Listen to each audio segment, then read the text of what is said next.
Fellowship of the Emerald Coast. My name is William Jones, and I'll be your service leader today, accompanied by Reverend Kathy. We come together here today as friends, as family, and most of all, as a community of like-minded people, of brave and compassionate doers who are just looking to do some good in the world. We are people of many different paths and beliefs who are brave, curious, and compassionate.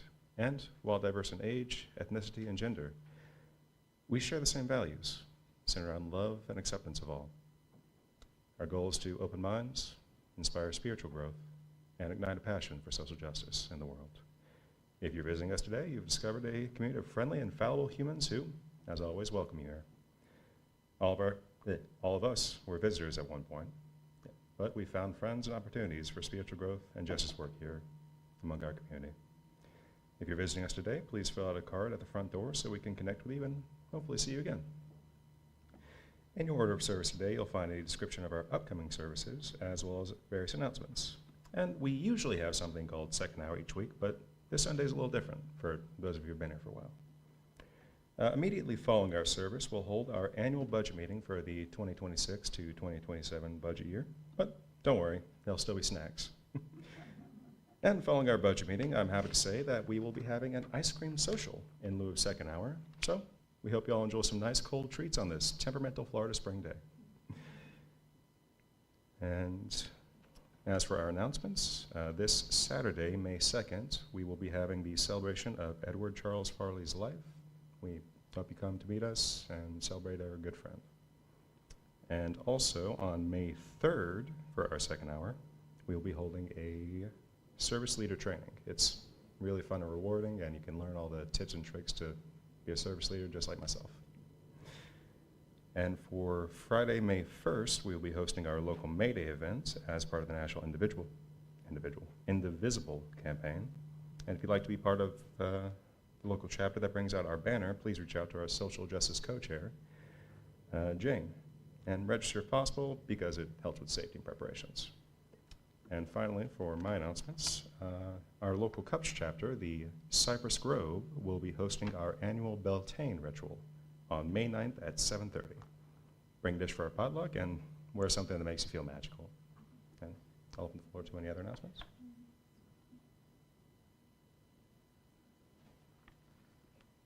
Okay. And now our prelude prepares us for the service.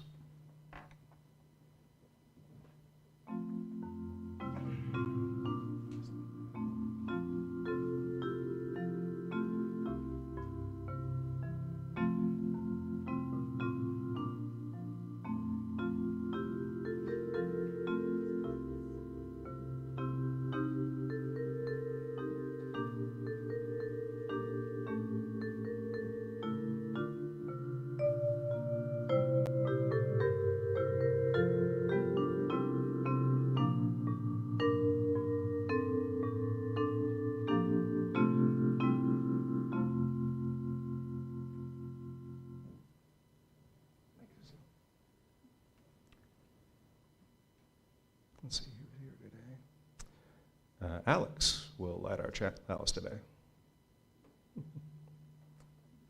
Not that many young people here today, but we're glad to have you here.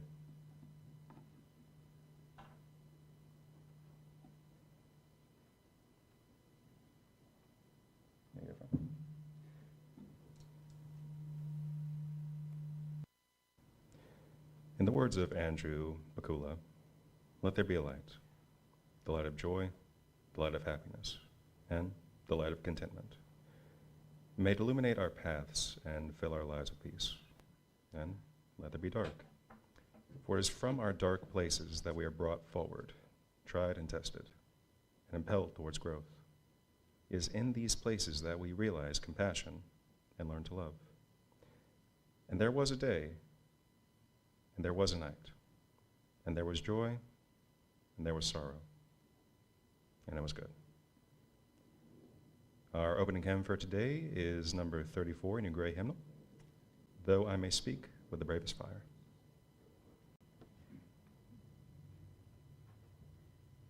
But before you sing, good morning. morning. I'm Reverend Kathy. I have the privilege of serving as the minister for this wonderful congregation. And I'm happy to be with y'all again this time in the height of, I don't know if you're still in springtime or if it's considered summer by now here. It was springtime where I left, but maybe you're already in the throes of summer. The opening words are adapted from Lynn Cox. Welcome to you, if you came this morning on a journey of discovery and wonder. Welcome to you, if you came this morning as an act of liberation. Welcome to you, if you came this morning wanting to try new ideas, to think for yourself in a church. Welcome to you, if you came this morning with a heavy heart, a broken heart, a heart full of love. Welcome to you, if you came this morning hoping to find courage, or if you came with more courage than you ever imagined having. The path we follow asks much of us, so let us step forward on it together in love. And now we'll sing number 34, Though I May Speak with Bravest Fire. The words will be overhead. Please rise in body or spirit as we sing.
The children are welcome to come to the front, as our good friend Josh Moore gives our time for all ages.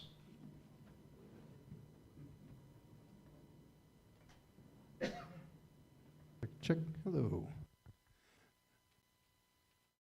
Anyone else want to come up? Alex and Nadia? Anybody?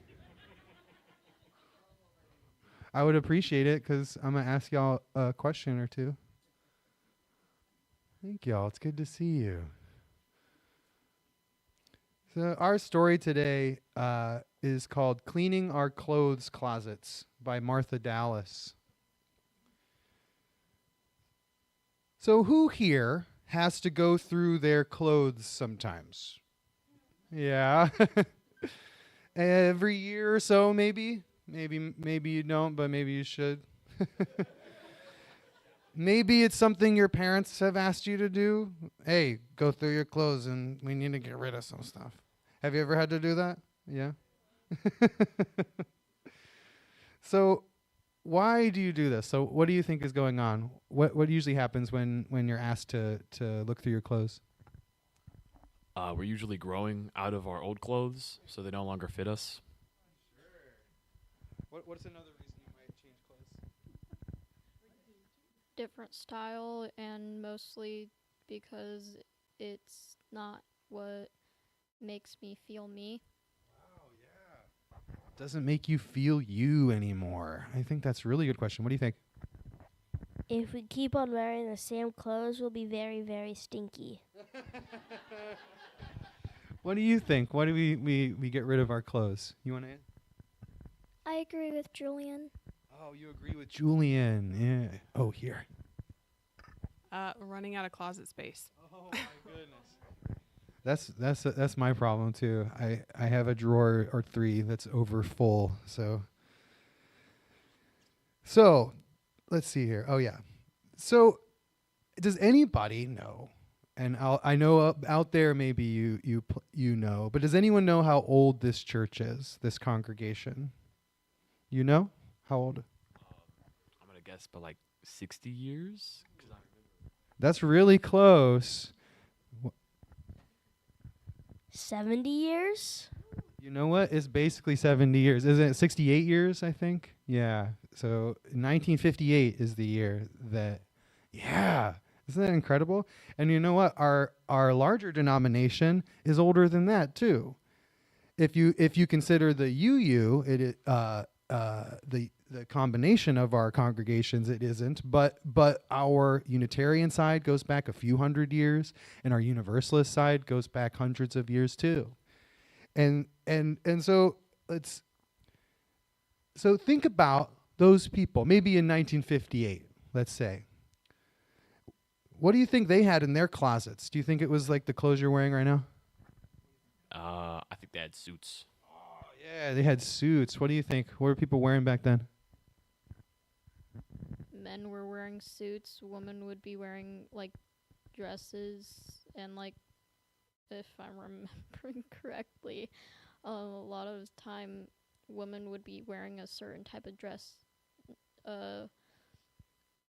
past the knee or ankle. Oh yeah, that's a big one. How about you, Shar? You tell me. Poodle skirts. Oh my goodness, poodle skirts. Yeah, what do you think?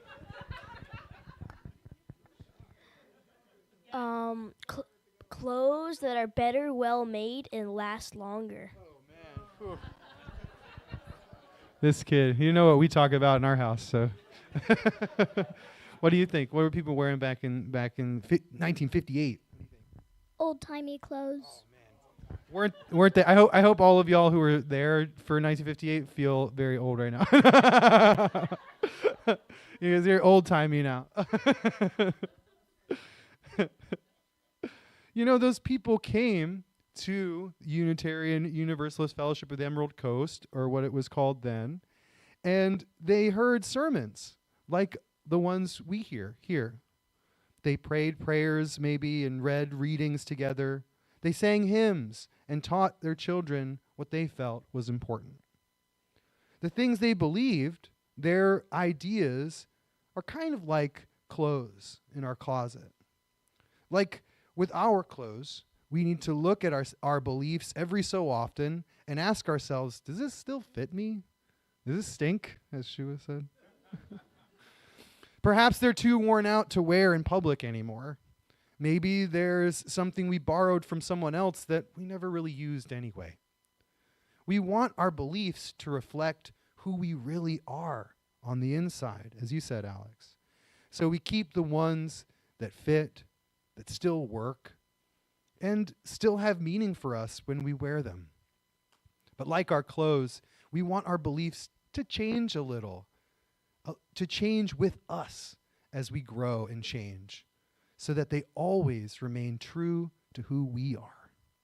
So thank y'all.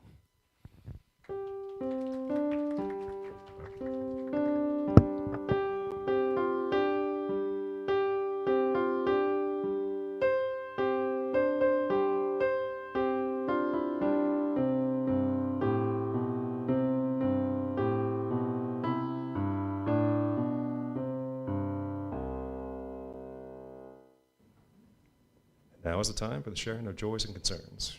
You're invited to come up and briefly share events in your life so that we may both support and celebrate you in these times. Please don't share anyone's personal information without their permission, and as always, the stream is now muted for privacy.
After our song of dedication, greeters will take up the offering. Generosity is a spiritual practice, and our fellowship is supported today by pledges and donations. If you're paying your pledge by check today, please make a note in the memo line. We also have a tradition called Share the Plate, where we split equally all cash donations and checks not marked as pledges to a local charity.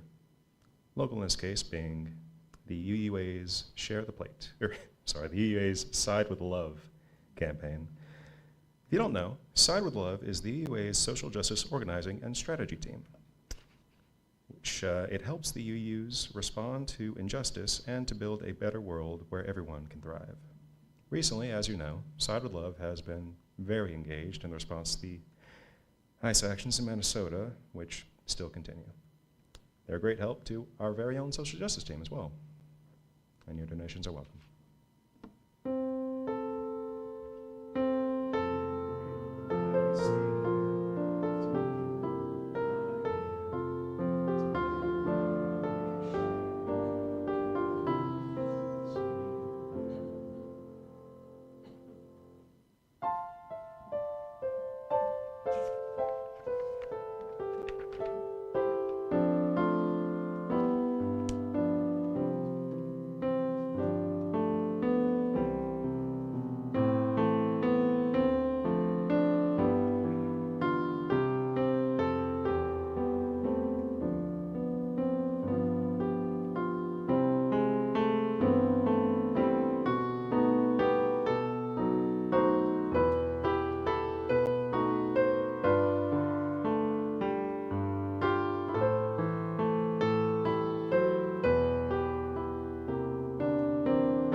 And now, Reverend Kathy will give our meditation followed by our service.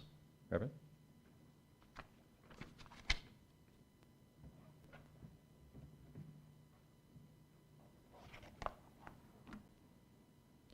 Please join now in a spirit of reflection, meditation, and prayer.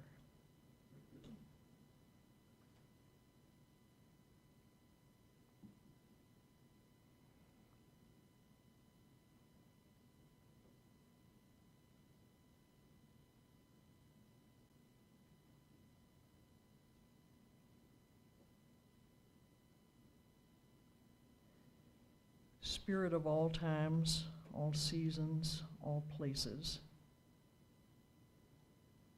comfort us in this difficult, complicated time. Remind us of our shared humanity and that we are united with all other living beings on this planet, on the edge of a galaxy, among millions of galaxies.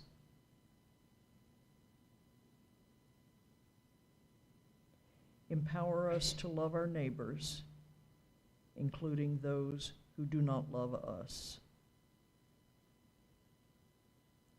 Open our hearts to the healing we need. Open our country's hearts to the healing we need. Open our enemies' hearts to the healing they need.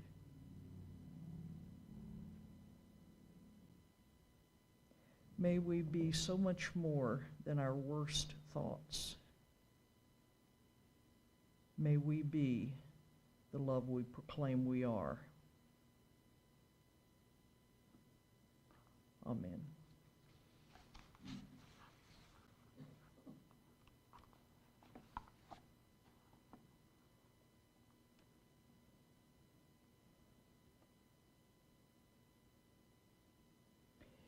I begin with a delicate question this morning, not the sort of question one usually encounters in church, either because we don't bring these sorts of matters into church discussions, or because the subject is so delicate that we tiptoe around it so that we don't stir up any problematic feelings. But I believe we're all grown-ups here. You have shown yourselves to be a congregation not afraid to venture into difficult areas. And my rationale for opening up this particular Pandora's box is a good one, so off we go. My delicate question is,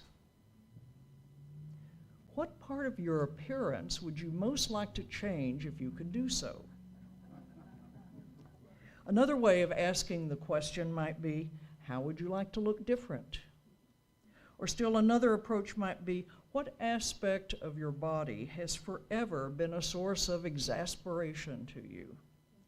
Or still another way to ask the question might be, according to the cultural standards that are around us and we cannot help but absorb on some level, even when we disagree with them, according to which of those standards about desirable appearance do you most fall short? My own answer to the question has skipped about over time, so that the answer I might have given as a young adult is not the same answer today, or the answer I had as an awkward adolescent is very different from the answer that has come in later chapters of my life. But one part of my appearance that has remained on the list ever since it was first called to my attention in a well-meaning but misguided comment from my mother is my ankles. A strange choice, I know, given that most people might choose a more conspicuous aspect of appearance to wish to change, but for me it's those ankles. My maternal grandmother, my own mother, me, my youngest sister. All of us have legs that don't taper nicely towards the ankles as they should, but remain stubbornly wide, so that each of us would say, and has said more than once, we feel cursed by these big ankles of ours. Now, I suppose there might have been some sports I could have pursued in which having big ankles is considered an asset, but I have yet to find such a sport. So whenever I look in mirrors, no matter my age, I see those calves that don't taper with the big ankles and sigh in disappointment. Our culture gives us images of the ideal physical appearance that almost nobody measures up to, and then encourages us to feel dissatisfaction about that disparity, to go on intense diet and exercise programs, even surgery, to correct the disparity, to hate ourselves when our efforts show little or no change in the disparity, and to adopt ways of thinking and behaving across the board that seek in some way to avoid, cover up, or minimize whatever about our appearance is not in sync with ideal cultural standards. Nobody meets those ideals, and yet they stay before us, nagging at us, eliciting defensiveness from us in the form of our saying, well, it's what's inside a person that counts. And we truly believe that, even though there is that little voice back there that keeps saying, yeah, but what about your ankles? Your big nose? Your male pattern baldness? Your ears that stick out? That skin that sags under your neck? Your short height? Your legs that are too long for the rest of you, your eyes that kind of squint all the time. Are you sure it's what's inside that matters most?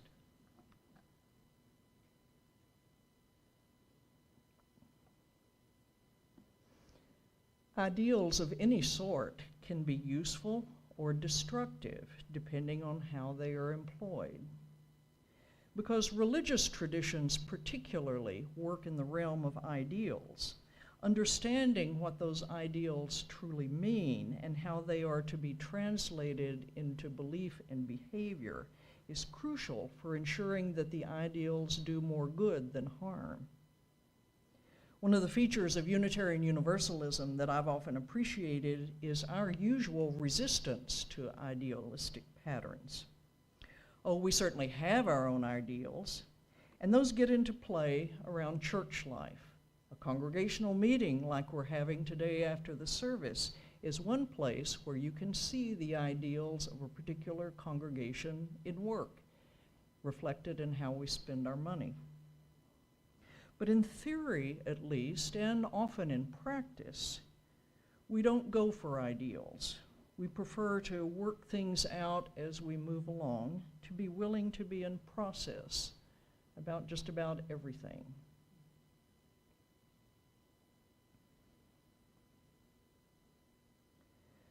Congregations often describe themselves as being on a journey, an image for a process of being in the throes of change. We talk of our journey together. People talk about personal spiritual journeys. And always these journey stories are stories about change, sometimes minor, sometimes significant, seldom easy. New members who come to a congregation talk about their journey, sometimes from another tradition than ours. We think of our lives as being our journey through time. And whatever might be the destination of these different sorts of journeys, especially significant personal journeys, or the journey a congregation makes together, that destination is never guaranteed. Exactly what change will look like once the journey is complete, whether it lasts or evaporates, is uncertain. In a tradition such as ours, where ideals are either non-existent or only vaguely sketched out, it can be tricky to figure out the sort of changes one undergoes on a journey and whether those changes actually can be termed spiritual growth. For just what does growth in spirit look like exactly? What criteria do I use to assess whether I'm better after a journey than I was before? Whether I'm better today spiritually than I was, say, 5 years ago? I had no trouble coming up with an aspect of my physical appearance I would like to change. How about some aspect of my spiritual self that has never seemed quite right, that seems perpetually to get me stuck or rebound in ways that hurt the people I love? If I could change one part of my spiritual being, what would that be? And having zeroed in on what needs changing, how do I determine whether that's something, a practice, a teaching, a book, an ideal, actually supports the change I want, instead of simply confirming where I am at present and telling me I'm already evolved enough and I can just coast from here on out? Most congregations, when asked what they most value about their life together, will place a premium on things like fellowship, a sense of community, the church as a place of comfort, as a sanctuary. Yet to talk about growth, especially spiritual growth, means to talk about times of discomfort, upheaval, conflict within that precious community. How much discomfort in this congregation, if it were discomfort in the service of growth, how much discomfort would you be willing to endure before you would say, enough of that already, and leave? Growth in theory is wonderful. growth in practice is often hard and can require a very long time before results are forthcoming.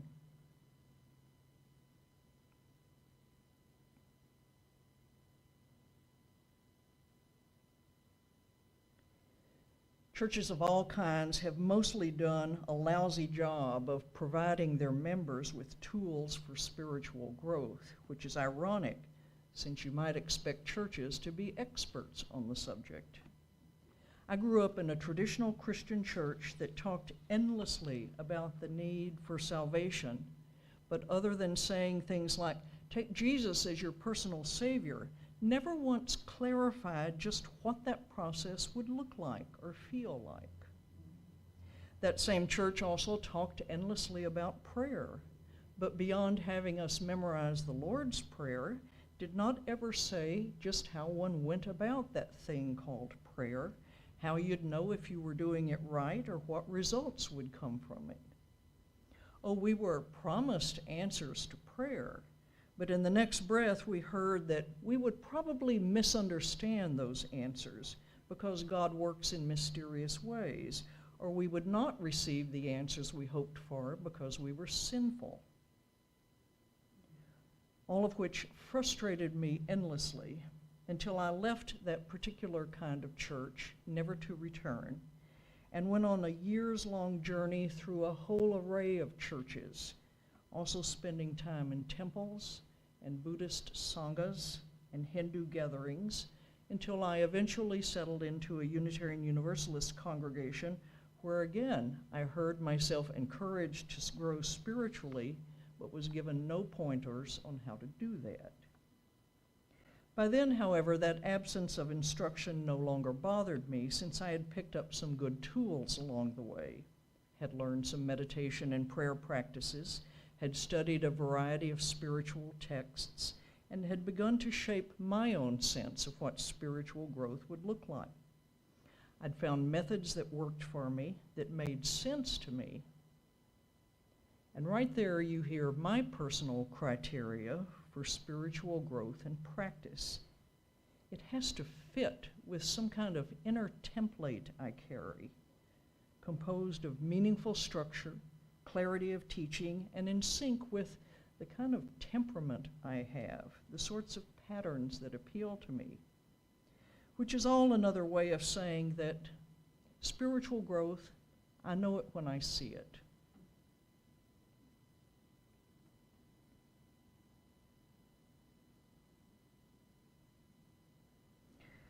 Now, often actions are seen as the measure of how one grows spiritually. That's a rubric captured in such observations as by their fruits you shall know them, or our own you saying, we value deeds, not creeds. All well and good. That sounds like a pretty solid measure, except actions are not always what they seem. Are my good works the actions of someone who has grown in compassion? Or are they my latest best effort in virtue signaling as I'm offer proof of how evolved I am? Are my good works the actions of someone who is seeking to translate compassion into care for others? Or are they just one more way for me to show the world that I'm busy? I'm busy because important people are busy. I'm busy in order to avoid sitting still long enough to take a hard look at myself. Since coming here to be your minister, I've often marveled at all you're doing. I've also wondered what drives you so to do all you do. How much all you are doing is all that you are doing, is it that the desire of a caring congregation to bless the world? Or is all that you are doing the effort of people who keep being nagged by the sense that you aren't doing enough and you can never do enough, and you're unwilling to accept that you too are limited people with limits on how much you can do?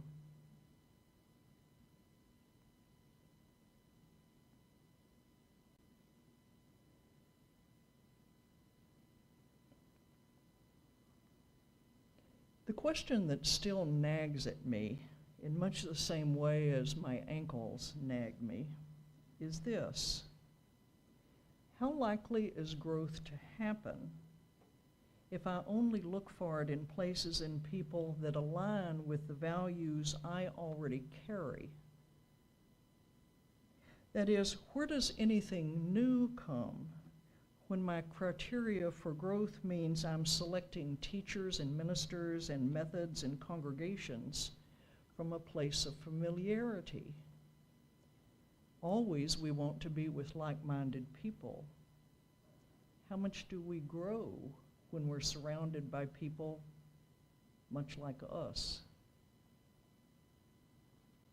One strategy when we want to lose weight or improve our overall physical health might involve going to work with a trainer who will promptly give us diet and exercise requirements that we will deeply and intensely hate. Your trainer instructs you to do lunges, exercises that quickly bring pain to your thigh muscles up and down the gym 10 times. Who wants to do that? A diet program allows you one cookie for dessert. Who eats one cookie? We recognize that improvement in physical health will demand that we're willing to be unhappy and uncomfortable to get the results we desire. But it often seems to me that whenever we as Unitarian Universalists set about improving our spiritual health, we have as one requirement making use only of beliefs and practices that suit us, meaning bring no experiences of confusion or discomfort. A spiritual journey can draw us out of comfortable and familiar perspectives. It can also reinforce those comfortable and familiar perspectives, depending on where we go and who we travel with, and how willing we are to have something unexpected thrown at us. In our congregations, we avail ourselves of the elements of many spiritual traditions, but often we stick with those elements that align with what we already understand. Again and again, for instance, I have heard Unitarian Universalists talk of studying Buddhism while discarding significant elements of that tradition that just don't make sense to me. Or studying yoga apart from the larger tradition of Hinduism in which it developed, because so much of that tradition really isn't relevant to me. We have a long-standing kind of spiritual aesthetic that inspires us to cherry pick among those paths, with the result that we not only do not do justice to the fullness of those paths and their complexity, we also limit our own growth when we bring to our growth only those ideas and only those practices that suit us. All of which suggests that spiritual growth may be most likely to happen when we engage in a practice or teaching that runs contrary to what we usually prefer, that really seems like it cannot possibly work. It requires us sticking with it long enough to push through the normal discomfort that is always present with something outside our preferences, and then seeing what comes next. Much like a hiker who keeps walking when everything tells them to quit because the rain isn't letting up. Much like many of you in this congregation who are willing to step into deeply uncomfortable places in your social justice work and might prefer to leave. Spiritual growth seems to require us to head out over and over into a zone of ambiguity where we can no longer be assured of being completely in control. That zone may or may not be rewarding. It may or may not confirm what we already knew to be true. Just what might be possible for us spiritually, as individuals or as a community, is not guaranteed. It will always be simpler to just stay put.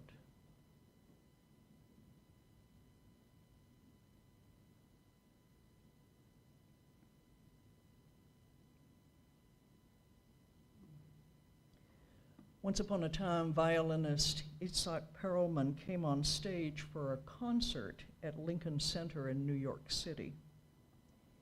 If you've ever heard or seen Perelman in performance, you know the simple act of getting on stage is a challenge for him. Stricken with polio as a child, he has braces on both legs and walks with the aid of 2 crutches. Once on stage, he settles into a chair, undoes the clasps on the braces so he can position his legs, then takes his violin from an assistant and nods to the conductor. The same routine unfolded for this particular performance until something went drastically wrong. A few bars into the piece, one of the strings on his violin broke with a loud snap. Any of you who play a stringed instrument know that such an event has only one possible solution. Perelman would have to halt the performance and either find another violin, take a violin from one of the orchestra players on stage, or have the audience take an unscheduled intermission while the broken string was replaced. But Perelman did none of this. Rather, he closed his eyes, signaled to the conductor to resume the piece where they had stopped, and he began playing.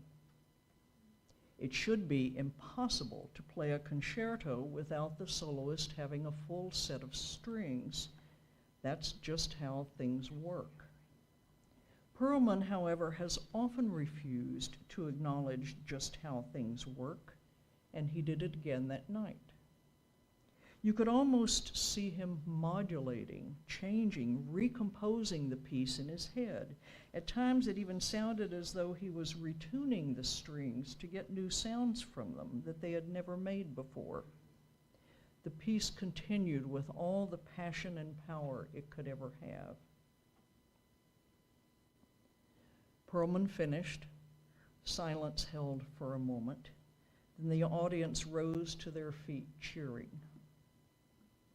After acknowledging the audience response, Perelman waved his bow to ask for silence and signaled for a microphone.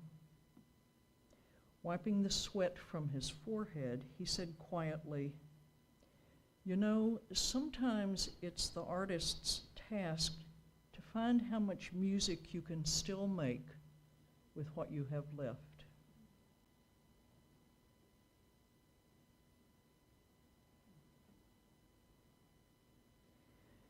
We move along as individuals, on a life journey, as a congregation, on a journey of community.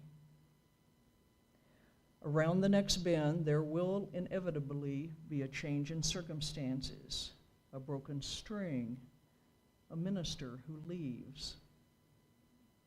Some of us will just keep doing what we've always done, making it unlikely we will come through the change, and certainly we won't be able to finish our piece.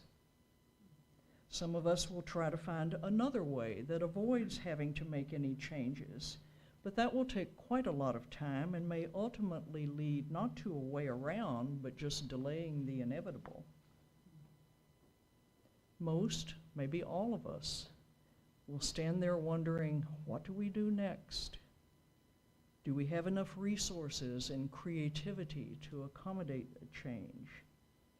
And we may already find ourselves with more than a few broken strings.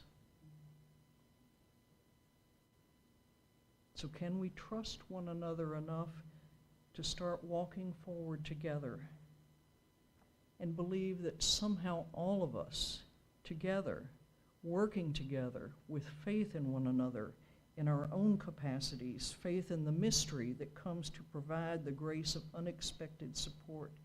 Can we trust one another and have faith in another to believe that we will, often against all the odds, find ourselves in a whole new place and wonder, how did we pull that off? And aren't we glad we just kept going?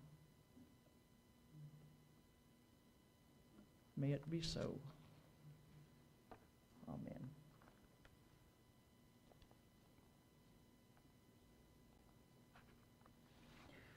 Our last hymn is number 1012 in the Teal hymnal, When I Am Frightened. Please rise in body or spirit as we sing.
In the words of Phoenix Bell Shelton Biggs, friends, thank you for your witness to all that exists within the margins.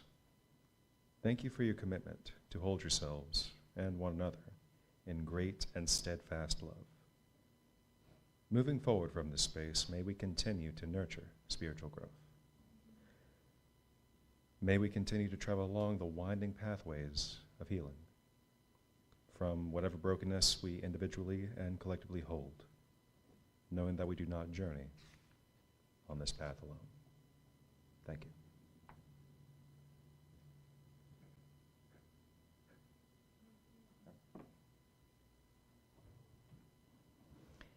Before I say the benediction, I just want to acknowledge those of you who are members and friends of the congregation, received a communication since I was last with you about my intent to conclude my time with you when my contract ends in June.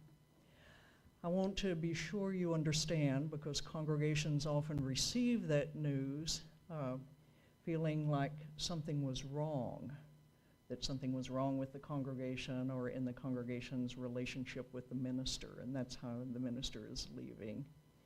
So I want to say as clearly as I can, and I will say it multiple times if needed, my decision to end my tenure with you did not come from dissatisfaction with you, disappointment with you, feeling unwelcome by you, wanting you to be something other than who you are. If anything, it is who you are that made that an extremely difficult decision, because there wasn't in me a desire to no longer be your minister. It was more the practicalities of the situation, of being too far away to make it possible for me to be with you physically as often as I believe in order to be the sort of minister I want to be is necessary. So that's the rationale for the decision. Sometimes people greet the decision of a minister to leave with sadness or grief or anger, sometimes with exultation. And any or all or a mix of those is perfectly understandable. So this is not my farewell speech. That will come on in the future a little bit. But I do want to, again, be really clear that I'm not leaving because I'm unhappy, not in the least. So. The words of the benediction are adapted from Eric Walker Wickstrom. If you are who you were when you came here this morning, if the person next to you is who they were when they came here this morning, if we are all still who we were since the day we first walked through this door, then we have failed. The purpose of a spiritual community of any kind is to help people grow. And we do this by encountering the unknown in ourselves, in one another, in the mystery that surrounds us. So as we go forth today, may we not go forth as who we have been, but as who we might be. Shalom, salam, namaste, amen. Please stay seated for the postlude.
Hi again. If you need to take a bio break, please do that.